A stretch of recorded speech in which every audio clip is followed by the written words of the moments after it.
YouTube channel The House of Economics. I am Samra Khalid. Today our lecture topic is related to the liquidity preference theory, सियार पजीरी की तरजीह का नज़रिया. So first of all, what is liquidity preference theory? सियार पजीरी की तरजीह का नज़रिया, which is presented by Dr. Keynes. So what is liquidity preference theory? Liquidity preference theory, according to Dr. Keynes, that people spend the lot of amount of their income on the consumption pattern in context of APC, means average propensity to consume, कि people लोग अपनी income का बहुत सारा जो amount है वो खर्च कर लेते हैं कंजम्पशन पे, और वो किस सूरत में खर्च करते हैं? एपीसी में, ओस मिलाने सर्फ में, ठीक है. और बस जो रिमेनिंग पार्ट होता है उसको क्या कर लेते हैं? सेविंग. और वो जो सेविंग का अमाउंट होता है वो क्या कराता है? MPC, marginal propensity to consume, ओस मिलाने सर और मुहतती मिलाने सर. आप एक बार याद रखिएगा, जिस कंट्रीज में जिन हाउस होल्ड का कंजम्पशन लेवल ज़्यादा होता है उनका एपीसी भी ज़्यादा होता है, बिकॉज उनमें सेविंग का ट्रेंड कम होता है. दैट्स वाई जो आपके पुअर पीपल हैं उनका एपीसी ज़्यादा होता है, बिकॉज वो जितना अर्न करते हैं उतना ही कंज्यूम भी कर देते हैं, खर्च कर देते हैं. So APC totally depend on your consumption behaviour, your consumption pattern. ये मेरे नीचे लिंक मैंने आपको दिया हुआ है. इस लिंक में मैंने आपको टोटली एपीसी और एमपीसी और डिटर्मिनेंट ऑफ एपीसी, ओस मिलाने सर्फ के मुआयनात के बारे में मैंने आपको क्लियरली बताया हुआ है कि किन किन कंडीशंस में आपका एपीसी ज़्यादा होता है और किन किन कंडीशंस में आपका एपीसी कम होता है, and what is the consumption function and what is saving function. आप इस लिंक पे ज़रूर क्लिक कीजिएगा, इस लिंक को ज़रूर स्टडी कीजिएगा, तो आपको इस लेक्चर को समझना और भी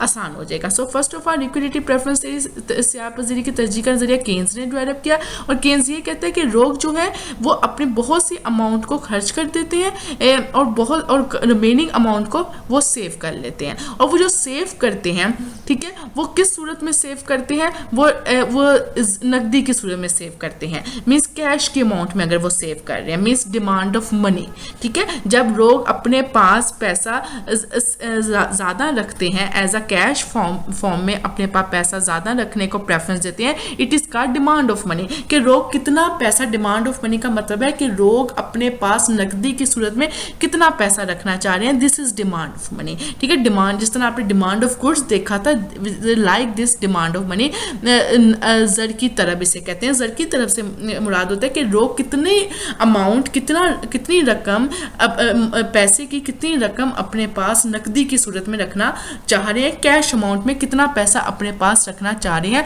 ना कि वो सेविंग की तरफ नहीं जा रहे, अपने पास वो नकदी की सूरत में कितना पैसा रखना चाह रहे हैं. तो एक बार याद रखिएगा, जब आपकी डिमांड ऑफ मनी ज़्यादा होती है, मीन ज़र नकद, लोग ज़र को नकदी की शक्ल में यानी कैश अमाउंट में अपने पास रखने को ज़्यादा तरजीह दे रहे हैं और कर्जे वगैरह या लोन को तरजीह नहीं दे रहे हैं, तो इसका मतलब क्या है कि आपका ज़र की तरफ डिमांड ऑफ मनी ज़्यादा है. लेकिन अगर आपकी डिमांड ऑफ मनी कम है, लोग अपने पास कैश अमाउंट को रखना नहीं चाह रहे हैं, लोग ज़्यादा लोन बैंक में पैसे जमा करवा रहे हैं ताकि, और लोन देना चाह रहे हैं, कर्जे देना चाह रहे हैं लोगों को, तो उस वक्त क्या होता है? आपकी डिमांड ऑफ मनी कम हो जाती है और आपका रेट ऑफ इंटरेस्ट भी कम हो जाता है. एक बार याद रखिएगा, आपकी डिमांड ऑफ मनी और रेट ऑफ इंटरेस्ट में डायरेक्ट रिलेशनशिप होता है. जब आपकी डिमांड ऑफ मनी ज़्यादा होती है, मीन्स लोग अपने पास पैसा रखने को प्रेफर कर रहे हैं, बैंक में सेव नहीं करवा रहे या लोन नहीं दे रहे, तो आपका रेट ऑफ इंटरेस्ट भी ज़्यादा हो जाता है. इसी तरह की डिमांड ऑफ मनी डिक्रीज होती है, मीन्स लोग अपने पास जर नकद या कैश फॉर्म में पैसा रखना नहीं चाह रहे हैं और ज़्यादा लोन देना चाह रहे हैं लोगों को, या ज़्यादा बैंक में जमा सेव करवाना चाह रहे हैं, तो उस वक्त आपका रेट ऑफ इंटरेस्ट कम हो जाता है. तो डिमांड ऑफ मनी और रेट ऑफ इंटरेस्ट में आपका पॉजिटिव रिलेशनशिप होता है, ये एक ही डायरेक्शन में मूव करते हैं. याद रखिएगा, डिमांड ऑफ मनी जर की तरफ को कहते हैं. अब केन्स ने ये कहा कि ठीक है, लोग नकदी की सूरत में पैसा अपने पास रखना चाहते हैं, और अगर लोग कैश फॉर्म में पैसा अपने पास रखने हैं, ज़्यादा प्रेफरेंस दे रहे हैं, मीन्स ज़्यादा डिमांड ऑफ मनी है, जर की तरफ ज़्यादा है, तो क्यों है? What is the purpose of demand of money? के लोगों के नकदी की सूरत में पैसा रखने की क्या मकासद हैं? लोग अपने पास पैसा क्यों रखना चाह रहे हैं कैश फॉर्म में? क्यों डिमांड ऑफ मनी ज़्यादा हो? ये कुछ रीजंस है कि पीपल अपने पास जो है वो ज़्यादा पैसे नकदी की सूरत में क्यों रखते हैं. There are some reason. यहाँ पे आपने सेविंग नहीं लिखना, saving is not the good word. आप लिखिए what is the purpose of demand of money, कि why people are keep the money in form of cash, कि लोग क्यों कैश की फॉर्म में अपने पास पैसा रखने को ज़्यादा प्रेफरेंस दे रहे हैं. So people are prefer to keep the money in form of, या आप यहाँ लिखे in form of cash due to different reason, या ड्यू टू आप लिखे due to different purpose such as. ठीक हो गया कि यहाँ सेविंग नहीं है, हम ये कह रहे हैं कि लोग कैश अमाउंट में अपने पास पैसा रखने को क्यों ज़्यादा तरजीह दे रहे हैं. This is the demand of money. So first of all transaction motive होते हैं, इसको घरेलू ज़रूरियात के खातिर के. नंबर सेकंड बिजनेस मोटिव, कारोबारी मकासद के लिए. प्रिकॉशनरी मोटिव, मोहर्रिक पेशबंदी से कहते हैं. स्पेकुलेटिव मोटिव, और इसे हम सिट्टाबाजी या कारोबारी मुनाफेजात के लिए कहते हैं. तो दीज आर द 4 टाइप्स कि लोग डिमांड ऑफ मनी को ज़्यादा प्रेफर कर रहे हैं, इसलिए क्योंकि ट्रांजैक्शन मोटिव के लिए business, precautionary and speculative motive. ठीक हो गया. Now people prefer to save the money in form of cash, कि लोग अपने पास कैश रखने को ज़्यादा प्रेफर करें as compare to save in bank और गिवन लोन. ठीक है, जब लोग अपने पास पैसा ज़्यादा नकदी की सूरत में अपने पास रखते हैं तो उसे हम कहते हैं कि उस मुल्क में डिमांड ऑफ मनी ज़्यादा है, उस मुल्क में ज़र की तरफ ज़्यादा है, कि लोग ज़र को ज़्यादा तरफ कर रहे हैं, लोग ज़र को ज़्यादा प्रेफर दे रहे हैं अपने पास रखने को, अपने पास कैश फॉर्म में रखने को. उसकी डिफरेंट रीजंस है, ये 4 रीजंस. अब हम इन सब रीजंस को 1 बाय 1 स्टडी करते हैं. First of all demand of money क्या है अकॉर्डिंग टू लिक्विडिटी प्रेफरेंस. ठीक है, ज़र की तरफ मैंने आपको वैसे सिंपल फॉर्म में बता दिया कि ज़र की तरफ क्या है. ज़र की तरफ ये होती है कि लोग कितनी, ज़र की तरफ से मुराद है कि लोग ज़र को नकदी की सूरत में अपने पास जब रखते हैं उसे हम कहते हैं ज़र की तरफ. और कितना ज़्यादा लोग ज़र को यानी पैसे को, इकोनॉमिक्स की लैंग्वेज में मनी को ज़र कहते हैं, ज़र को कितना ज़्यादा अपने पास कैश फॉर्म में रखेंगे, अपने पास कैश फॉर्म में रखना चाहते हैं, उसका मतलब है कि आपकी डिमांड ऑफ मनी इंक्रीज हो रही है. तो अगर आपकी डिमांड ऑफ मनी रिड्यूस हो रही है, ठीक है, फॉर एग्जाम्पल लोग अपने पास, ये मैंने आपको एक सिचुएशन बताई है कि लोग अगर अपने पास ज़र को कैश फॉर्म में रखने को प्रेफर नहीं दे रहे हैं, तो क्या मतलब, वो आपकी सोसाइटी में लोन का ट्रेंड ज़्यादा है, लोग ज़्यादा लोन दे रहे हैं, लोगों को कर्ज़ों पे पैसा ज़्यादा दे रहे हैं, उनको लग रहा है कि इससे हमें ज़्यादा प्रॉफिट आएगा. सो क्या हो जाएगा, उससे आपका रेट ऑफ इंटरेस्ट डिक्लाइन हो जाएगा. मैंने आपको प्रीवियस स्लाइड्स में भी अभी डिस्कस किया है कि demand of money and rate of interest में हमारा नेगेटिव रिलेशनशिप होता है, कि जब डिमांड ऑफ मनी रिड्यूस होती है आपका शरह सूद, आपका रेट ऑफ इंटरेस्ट भी रिड्यूस हो जाता है. So determinant of rate of interest, ठीक है, determination of rate of interest कहाँ पे होगी, आपका शरह सूद का तयन कहाँ पे होगा, जहाँ पे आपकी डिमांड ऑफ मनी इक्वल होगा सप्लाई ऑफ मनी पे. आपको अगर गुड्स मार्केट का स्ट्रक्चर याद हो तो डिटर्मिनेशन प्राइस कहाँ पे होती है, यानी इक्विलिब्रियम प्राइस कहाँ पे डिटर्मिन होती है, जहाँ पे demand of good and supply of good आपस में बराबर होती है. वो गुड मार्केट की बात कर रहे हैं. Today we are discussing money market. So money market में हम डिटर्मिनेशन करते हैं रेट ऑफ इंटरेस्ट की, शरह सूद की, और वो डिटर्मिनेशन कहाँ पे होती है, जहाँ पे ज़र की तरफ और ज़र की रसद आपस में बराबर हो जाती है. ज़र की तरफ क्या होती है कि लोग ज़र की तरफ रोक करते हैं, लोगों की तरफ से होती है कि लोग कितनी रकम, कितना अमाउंट जो है मनी का कैश की फॉर्म में नकदी की सूरत में अपने पास रखते हैं, तो हम इसे कहते हैं इट इज़ कॉल्ड ज़र की तरफ, it is called demand of money and it has positive relationship with rate of interest. ठीक हो गया. सो डिमांड ऑफ मनी करने के पीछे जो रीजंस है, नंबर फर्स्ट कि लोग क्यों अपने पास ज़्यादा डिमांड ऑफ मनी कर रहे हैं, क्यों अपने पास ज़र को एज अ नकदी की सूरत में रखने को ज़्यादा तरजीह दे रहे हैं. सो नंबर 1 ट्रांजैक्शन मोटिव, इसे हम कहते हैं घरेलू ज़रूरियात की खातिर, कि people prefer to cash the money to fulfil basic needs of life, कि लोग रोज़मर्रा की ज़रूरियात को पूरा करने के लिए अपने पास नकदी की शक्ल में पैसे को तरजीह देते हैं, कि लोग people are prefer to cash the money to fulfil basic needs of daily life. Like आपने जो भी डेली लाइफ की नीड्स को फुलफिल करना है, अपने रोज़मर्रा का जो आपका फूड का जो आपकी रिक्वायरमेंट है उसको फुलफिल करने के लिए, आपकी डेली बेसिस पे आपके जो घर की जो डिफरेंट अदर रिक्वायरमेंट्स हैं, जो दूसरी ज़रूरियात है उनको पूरा करने के लिए आपको होता है कि आपके पास हर वक्त नकदी की सूरत में, कैश की सूरत में आपके पास पैसा मौजूद हो, ताकि आप अपनी डेली बेसिक की रिक्वायरमेंट, रोज़मर्रा की ज़रूरियात को पूरा कर सकें। It is called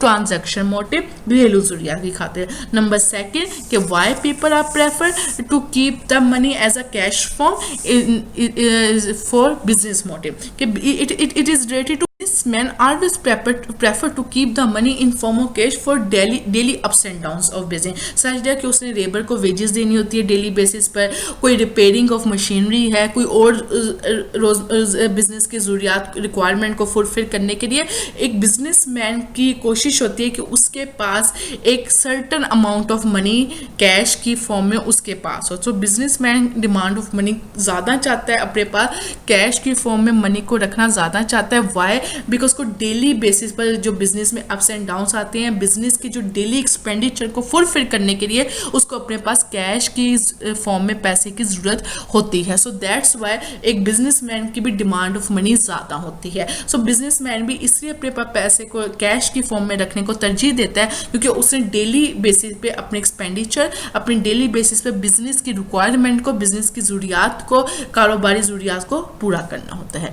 number third, precautionary motive, इसे हम कहते हैं मोहल्लिक पेशबंदी, कि आप कोई फ्यूचर में आने वाले कोई भी एक्सीडेंटली इवेंट से बचने के लिए अपने पास प्रेफर करते हैं to keep the money in form of cash, कि आप प्रेफर करते हैं, पीपल प्रेफर करते हैं कि अपने पास ज़र को नकदी की सूरत में रखें, कैश की सूरत में रखें for some accidentally event in future, कि कोई नागहानी आफत अगर आप पे आ जाती है अचानक से, तो आपके पास जो ज़र है, जो मनी है, वो इन फॉर्म ऑफ कैश की सूरत में होनी चाहिए। आपके पास ज़र नकदी की सूरत में होना चाहिए, ताकि आप उस इवेंट से आप लोग से निमट सकें और उस अपनी ज़रूरियात उस अपने पास आपके पास कैश फॉर्म हो मनी की, ताकि आप ज़रूरत के वक्त उस इवेंट को, जो एक्सीडेंटली आपकी लाइफ में एक इवेंट आ गया है, उसको आप फुलफिल कर सकें। जैसे फॉर एग्जांपल कोई डेथ हो जाती है अचानक, कोई अचानक किसी की बीमारी होगी, बच्चों की एजुकेशन के लिए, कोई बच्चों की शादी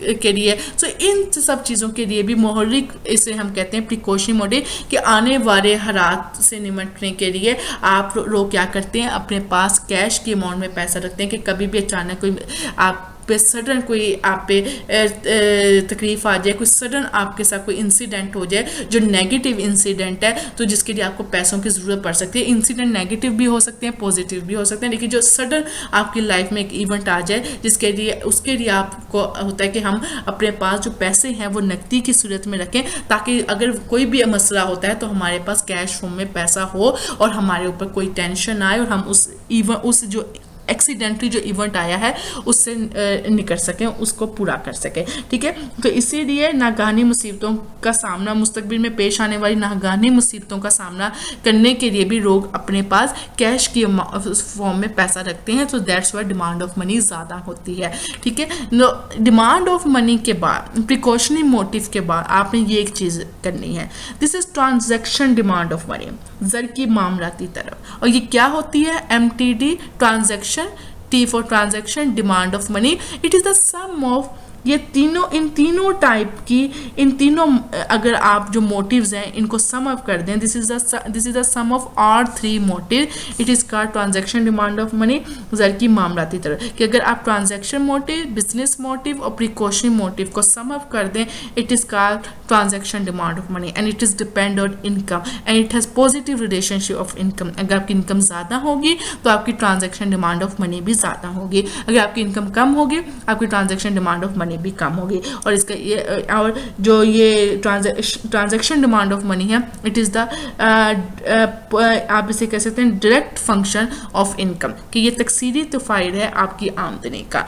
MTD, ज़र की मामलाती तरफ जो तुफाइल है आमदनी का, और ये मस्बत इन दोनों के दरम्यान में रिलेशनशिप पाया जाता है। और दैट्स वाई MTD जो ट्रांजैक्शन डिमांड ऑफ मनी, इसका जो कर्व होता है वो पॉजिटिव होता है। Why? Because it has positive relationship with income. ठीक है, अगर आप ये लास्ट स्लाइड्स में जो हमने देखा, transaction motive, business motive and precautionary motive, अगर इन सबको सम अप कर देंगे, इन तीनों मोहरिकात को अगर हम जमा कर लेंगे, तो हमारे पास क्या आ जाएगी? हमारे पास ज़र की मामलाती तरफ आ जाएगी, ट्रांजैक्शन डिमांड ऑफ मनी आ जाएगी, which is the function of income. So these are the motive of demand of money. So last purpose of demand of money कि why people are prefer to keep the money in form of cash. This is speculative motive. इसको student हम लोग सिट्टाबाजी भी कहते हैं कि कुछ लोग होते हैं वो मुनाफे जात के लिए कि बिजनेस में मुनाफा ज़्यादा हमें मिले उसके लिए अपने पास कैश फॉर्म में पैसा रखने को प्रेफर करते हैं. वाई पीपल क्या करते हैं बेटा, कोई भी कंपनीज के शेयर्स हैं, ठीक है, बॉन्ड्स हैं, शेयर्स हैं, हिस्सेज हैं, वो क्या करते हैं उन पर नज़र रखे हुए होते हैं. Keep the eyes on the share. Stock market, ठीक है, स्टॉक मार्केट में डेली बेसिस पे आप बहुत हैवी किस्म का स्पेकुलेटिव बिजनेस हो रहा होता है, बहुत हैवी किस्म का सिट्टाबाजी हो रही होती है कि वाई कि पीपल जब देखते हैं कि इस शेयर्स की अमाउंट कम हो रही है, प्राइस कम हो रही है, वो उन्हें क्या करते हैं, परचेज कर लेते हैं. ठीक है, purchase the share of different company. ठीक है, वाई क्योंकि उनकी प्राइस उनको लगा कम हो रही है. कुछ टाइम के बाद जब उनकी प्राइसेस राइज होती हैं तो वो क्या करते हैं, उनको सेल कर देते हैं एंड अर्न द प्रॉफिट. सो इसलिए for the speculative motive, for the business motive, for earn the future in for earn the profit in future कि मुस्तकबिल में ज़्यादा से ज़्यादा मुनाफा जात कमाने के लिए जो ये बिजनेसमैन होते हैं ये हर वक्त अपने पास कैश अमाउंट में नकदी की सूरत में पैसा रखने को प्रेफर करते हैं कि जैसे ही किसी शेयर की प्राइस में अप्स एंड डाउन्स आया उसको सेल किया एंड देन जब वो राइज हुआ, जब उसमें बहुत ज़्यादा इनको लगता है कि हमें ज़्यादा मुनाफा मिलने के चांसेस है, ज़्यादा प्रॉफिट मिलने के चांसेस है, तो उसको सेल कर देते हैं मार्केट में. So this is a speculative motive जो इस वजह से लोग अपने पास कैश की सूरत में ज़र को रखने को प्रेफर करते हैं to earn the profit in future, maximum earn the profit in future for sale and purchase the share, bonds and other items of stock market. ठीक है, और इट इज़ और ये जो इस किस्म की डिमांड ऑफ मनी होती है जो स्पेकुलेटिव मोटिव के लिए की जाती है, जो सिट्टाबाजी के लिए की जाती है, इट इज़ का स्पेकुलेटिव डिमांड ऑफ मनी. इसको हम स्पेकुलेटिव डिमांड ऑफ मनी कहते हैं and it is the function of rate of interest. और ये शरह सूद के साथ नेगेटिव फंक्शन होता है इसका. ठीक है, आपका नेगेटिव रिलेशनशिप होता है. जब आपका रेट ऑफ इंटरेस्ट बढ़ता है तो आपकी स्पेकुलेटिव मोटिव ऑफ डिमांड जो होती है, स्पेकुलेटिव डिमांड ऑफ मनी होती है, वो डिक्रीज हो जाती है. और जब आपका रेट ऑफ इंटरेस्ट कम होता है तो स्पेकुलेटिव डिमांड ऑफ मनी बढ़ जाती है. इनका आपस में नेगेटिव रिलेशनशिप होता है. डेफिनेटली आप इस कॉन्टेक्स्ट में देखें, for example rate of interest बढ़ रहा है, ठीक है, तो जो बिजनेसमैन है वो अपने पास पैसा रखने को कम प्रेफर देंगे. वो क्या करेंगे, वो ज़्यादा से ज़्यादा पैसा बैंक में जमा करवा देंगे या कहीं ना कहीं कर्ज में दे देंगे क्योंकि उनको पता है कि उनको वहाँ से ज़्यादा प्रॉफिट मिल जाएगा. Why because rate of interest is increasing. अगर रेट ऑफ इंटरेस्ट इंक्रीज नहीं हो रहा तो वो कहेंगे कि वो अपना पैसे को स्टॉक मार्केट में गए, अपने पास ज़र की सूरत में रखें, नकदी की सूरत में अपने पास पैसे को रखें और अर्न करें profit in future to sell and purchase the shares and bonds in stock market. तो याद रखिएगा, ट्रांजेक्शन डिमांड ऑफ मनी जो हमने लास्ट स्लाइड में देखी वो फंक्शन है इनकम का and it is positive function. जो स्पेकुलेटिव डिमांड ऑफ मनी है it is a negative function of rate of interest. ये ऑब्जेक्टिव पॉइंट ऑफ व्यू से क्वेश्चन बहुत इंपॉर्टेंट है. Now supply of money, liquidity preference theory में दो तरह की मनी को हमने डिस्कस करना है. डिमांड ऑफ मनी जो जर की तरफ है, जो रोक करते हैं, और supply of money. Supply of money क्या होती है, ये स्टेट बैंक करता है सप्लाई ऑफ मनी को, सेंट्रल बैंक कंट्रोल करता है जर की रसद को. The money supply is the total value of money available in the economy. कि आपकी मईशत में, आपके मुल्क में जो टोटल वैल्यू है, जो यानी कुल जो ज़र की मिकदार है, उसे हम कहते हैं ज़र की रसद. और वो कैसे आप कैलकुलेट करते हो, सप्लाई ऑफ मनी डिपेंड करती है दो चीज़ों पे.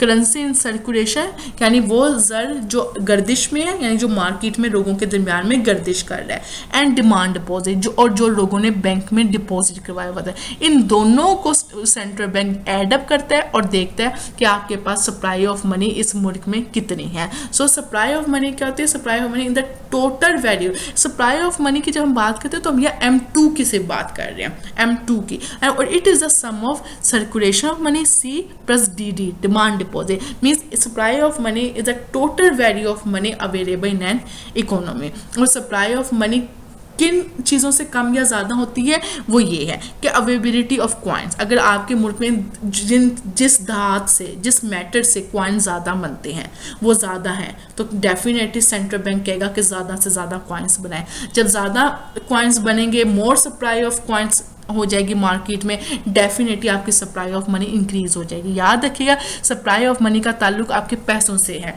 कि कितना पैसा मार्केट में आ रहा है, कितना पैसा मार्केट में गर्दिश में है। तो अगर मार्केट में पैसा ज़्यादा आ रहा है, लोगों के दिमाग में पैसा ज़्यादा गर्दिश कर रहा है, सो इट्स मीन आपकी सप्लाई ऑफ मनी, आपकी जर की रसद ज़्यादा है। और central bank is the single authority, central bank को इजारादारी है, उसको मोनोपली है कि वो सप्लाई ऑफ मनी को यानी जर की रसद को कंट्रोल भी करता है और जर को बनाता भी है। आपने देखा है पाकिस्तान का जो सेंट्रल बैंक है वो स्टेट बैंक ऑफ पाकिस्तान है, और स्टेट बैंक ऑफ पाकिस्तान ही जो पैसा है वो बनाता है, यानी जो करेंसी नोट्स होते हैं वो भी वही बनाता है। State bank of Pakistan Karachi में हमारा हेड ऑफिस, आपकी जो मनी की जो है वो जो प्रोडक्शन ऑफ मनी है वो वहाँ पर होती है। इसी तरह जो कॉइन्स हैं उस वो भी आपके जो फाइनेंस जो मिनिस्ट्री है उसके पास अथॉरिटी होती है, और वही आपके कॉइन्स को बनाने की अप्रूवल देता है कि इतना कॉइन मार्केट में इस पर ज़रूरत है और इतने कॉइन की ज़रूरत नहीं है। ठीक है, इसी तरह सेंट्रल बैंक की पॉलिसी भी आपकी मनी सप्लाई की इंक्रीज़ और डिक्रीज़ करती है। अगर आप देख रहे हैं कि इस मार्केट में ज़्यादा पैसा है तो फिर क्या करती है central bank strict policy adopt करती है टू इशू दी नोट, कि अब मार्केट में वो इशू नोट को इशू करने के लिए स्ट्रिक्ट पॉलिसी करती है कि मार्केट में पैसा कम जाए, क्योंकि जब मार्केट में पैसा ज़्यादा जाता है, स्टूडेंट याद रखिएगा ये बात, मार्केट में इन्फ्लेशन आता है, और जब सप्लाई ऑफ मनी कम होती है, मार्केट में पैसा कम होता है, तो आपकी इकोनॉमी में डिफ्लेशन आ जाता है। तो जब इन्फ्लेशन होता है, मोर सप्लाई ऑफ मनी होती है, तो सेंट्रल बैंक एक स्ट्रिक्ट पॉलिसी बनाता है टू इशू दी नोट। ठीक है, तो क्यों? क्योंकि उसको होता है कि मुल्क में पैसा ज़्यादा चला गया है, इन्फ्लेशन आ रहा है, प्राइसेस बढ़ रही हैं, तो इससे वो भी अपनी पॉलिसी को स्टिक करता है ताकि पैसा कम मार्केट में जाए। आने वाले लेक्चर्स में मैं आपको डिटेल में मॉनेटरी पॉलिसी पर दूंगी कि ये क्या इन्फ्लेशन और डिफ्लेशन की क्या चीज़ें हैं जो आपकी जिससे सेंट्रल बैंक इन सूरत हाल में अपनी पॉलिसी को टाइट और स्टिक करता है। लेकिन for the objective point of for the beginners आपके लिए इतना बहुत है कि जब सप्लाई ऑफ मनी ज़्यादा होती है, जर की रसद मार्केट में ज़्यादा होती है, पैसा मार्केट में ज़्यादा जा रहा है, तो आपका मुल्क में अफरात ज़रा आ रहा है, इन्फ्लेशन आ रहा है, तो गवर्नमेंट जो सेंट्रल बैंक है वो स्ट्रिक्ट पॉलिसी बनाता है to stop to issue the to ban the issue of note. So ये दो चीज़ें हैं जिनकी वजह से आपकी सप्लाई ऑफ मनी ज़्यादा होती है, कम होती है, और ये तमाम जो फोकस है वो सेंट्रल बैंक कर रहा होता है सप्लाई ऑफ मनी पर।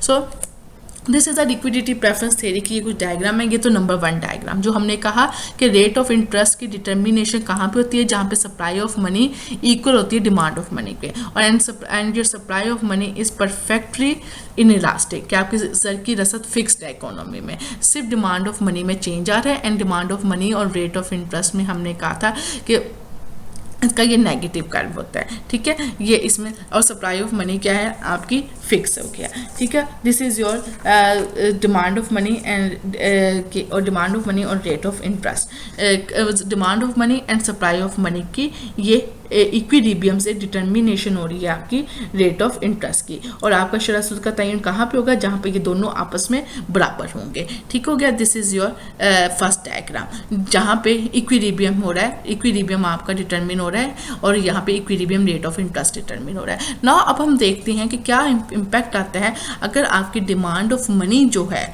ठीक है, वो ज़्यादा हो जाते, वो ज़्यादा हो जाए या कम हो जाए, लेकिन सप्लाई ऑफ मनी में कोई चेंज ना है। तो अब आप देख रहे हैं आपकी सप्लाई ऑफ मनी में कोई चेंज नहीं, डिमांड ऑफ मनी जब ज़्यादा हो रही है, तो मैंने आपको कहा था जब जर की तरफ ज़्यादा होती है तो शरह सूद भी ज़्यादा हो जाता है। तो आप ये देख रहे हैं शरह सूद भी ज़्यादा हो रहा है जब जर की तरफ ज़्यादा हो रही है। ठीक है, और ई से इक्विलिब्रियम E1 पे चल गया, और रेट ऑफ इंटरेस्ट भी इंक्रीज हो गया। जब आपने देखा डिमांड ऑफ मनी डिक्रीज हो रही है और आपका डिमांड ऑफ मनी का कर्व शिफ्ट हो गया MD नोट पे, और आपका इक्विलिब्रियम भी शिफ्ट हो गया E2 पे, और आप देखें रेट ऑफ इंटरेस्ट भी आपका कम हो गया R से ऑनवर्ड। सो जब आपका जर की तरफ ज़्यादा होती है तो आपका शरह सूद भी ज़्यादा होता है, मीन्स लोग अपने पास ज़्यादा प्रेफर कर रहे हैं, लोन देने पर प्रेफर नहीं कर रहे, तो गवर्नमेंट फिर क्या करती है, रेट ऑफ इंटरेस्ट को इंक्रीज कर देती है लोगों को अपनी तरफ अट्रैक्ट करने के लिए, ताकि लोग हमारे पास ज़्यादा आए, हमारे पास पैसा दें, लोन दें, ताकि लोगों के पास डिमांड ऑफ मनी कम हो, लोग अपने पास पैसा कम संभाल के रखें, कि नकदी की सूरत में लोग अपने पास पैसा कम रखें, बल्कि बैंक्स में या लोन की सूरत में ज़्यादा दे। तो गवर्नमेंट का ये एक इशू होता है कि रेट ऑफ इंटरेस्ट को इंक्रीज करती है, ठीक है, ताकि लोगों की डिमांड ऑफ मनी कम हो, तो डिमांड ऑफ मनी ऑटोमेटिकली अपने इक्विलिब्रियम पॉइंट पे आ जाएगी। इसी तरह जब डिमांड ऑफ मनी बहुत कम होती है, ठीक है, लोग अपने पास पैसा ज़्यादा नहीं रख रहे हैं, ठीक है, तो आप ये देखें रेट ऑफ इंटरेस्ट कम कर दिया है। गवर्नमेंट ने देखे कि लोग पैसा ज़्यादा लोन की सूरत में दे रही है, बैंकों में ज़्यादा पैसा रखवा रही है, क्योंकि उनको जी रेट ऑफ इंटरेस्ट ज़्यादा मिल रहा है, हमें यहाँ से प्रॉफिट ज़्यादा मिल रहा है, तो वो क्या करती हैं, रेट ऑफ इंटरेस्ट को कम कर देती हैं ताकि लोग अपने पास ज़्यादा पैसा नकदी की सूरत में रखने को प्रेफर करें और लोन की सूरत में पैसा कम देगी। तो ये सारी स्टेट बैंक की पॉलिसी होती है regarding demand of money and regarding supply of money, ठीक है। और now number third diagram is related to the कि आपका डिमांड ऑफ मनी तो यहाँ पे फिक्स है, लेकिन सप्लाई ऑफ मनी चेंज है। अब आप देख रहे हो मुल्क में सप्लाई ऑफ मनी ज़्यादा आ गई, ठीक है। मैंने अभी आपको बताया कि जब सप्लाई ऑफ मनी ज़्यादा हो जाती है तो गवर्नमेंट स्ट्रिक्ट पॉलिसी बनाती है, ठीक है, स्ट्रिक्ट पॉलिसी बनाई और उसने रेट ऑफ इंटरेस्ट को कम कर दिया। स्ट्रिक्ट पॉलिसी में रेट ऑफ इंटरेस्ट कम होना होता है, ठीक है। और जब देखें सप्लाई ऑफ मनी कम है, मुल्क में ज़र की रसद कम है, मीन्स यहाँ पर डिफ्लेशन हो रहा है E1 पॉइंट पर, तो गवर्नमेंट ने राइटर पॉलिसी बनाई स्टेट बैंक ने, ठीक है, लीनियर पॉलिसी बना रहा है और अपना रेट ऑफ इंटरेस्ट इंक्रीज कर रहा है। इसका भी यही मतलब रेट ऑफ इंटरेस्ट इंक्रीज होता है तो फिर आपके मुल्क में सप्लाई ऑफ मनी ज़्यादा जाती है, रेट ऑफ इंटरेस्ट इंक्रीज कर दिया, ठीक है। सो जब आपकी सप्लाई ऑफ मनी कम होती है, ज़र की रसद मुल्क में कम है तो रेट ऑफ इंटरेस्ट ज़्यादा है, और जब ज़र की रसद मुल्क में ज़्यादा हो रही है तो आपकी रेट ऑफ इंटरेस्ट को कम कर दिया, मीन्स मुल्क में पैसा ज़्यादा आ रहा है तो यहाँ पे सेंट्रल बैंक स्ट्रिक्ट पॉलिसी बना रहा है, और जब मुल्क में पैसा कम है तो सेंट्रल बैंक लीनियर पॉलिसी बना रहा है, ठीक है। और ये फिर आपके लिए ये आपका डिमांड ऑफ मनी का कर्व है, ठीक है। रेट ऑफ इंटरेस्ट बच्चों याद रखना डिफरेंट टाइप्स के होते हैं। एक रेट ऑफ इंटरेस्ट वो होता है जो सेंट्रल बैंक के थ्रू ट्रांजैक्शन कर रहे हैं, एक रेट ऑफ इंटरेस्ट जो होता है जो लोगों के साथ ट्रांजैक्शन हो रहा है। तो यहाँ पे आप सिंपल रेट ऑफ इंटरेस्ट को देखें, आप इतना डीपली अभी मॉनेटरी पॉलिसी में ना जाए, आप वो रेट ऑफ इंटरेस्ट देखें जो लोग बैंक उधार देते हैं तो उस पर जो शरह सूद कमाते हैं, जो ठीक है, जो एक्स्ट्रा अमाउंट ऑफ अर्निंग होती है, ठीक है, वो जो शरह सूद होता है आप भी वही देखें, ठीक है। ज़्यादा अभी आप डीप जाएंगे तो आपके लिए कन्फ्यूजन होगी, तो याद रखिएगा डिमांड ऑफ मनी के ज़्यादा या कम होने से रेट ऑफ इंटरेस्ट में क्या इम्पैक्ट आता है, और सप्लाई ऑफ मनी के ज़्यादा या कम होने से रेट ऑफ इंटरेस्ट में क्या इम्पैक्ट आता है। और this is the rate of interest की डिटर्मिनेशन मनी मार्केट में कैसे होती है, जहां पे डिमांड ऑफ मनी इक्वल होती है सप्लाई ऑफ मनी के, and this is a liquidity preference जो आपको बताती है डिमांड ऑफ मनी के बारे में और सप्लाई ऑफ मनी के बारे में। लेक्चर पसंद आए तो लाइक करें, शेयर करें, सब्सक्राइब करें चैनल को।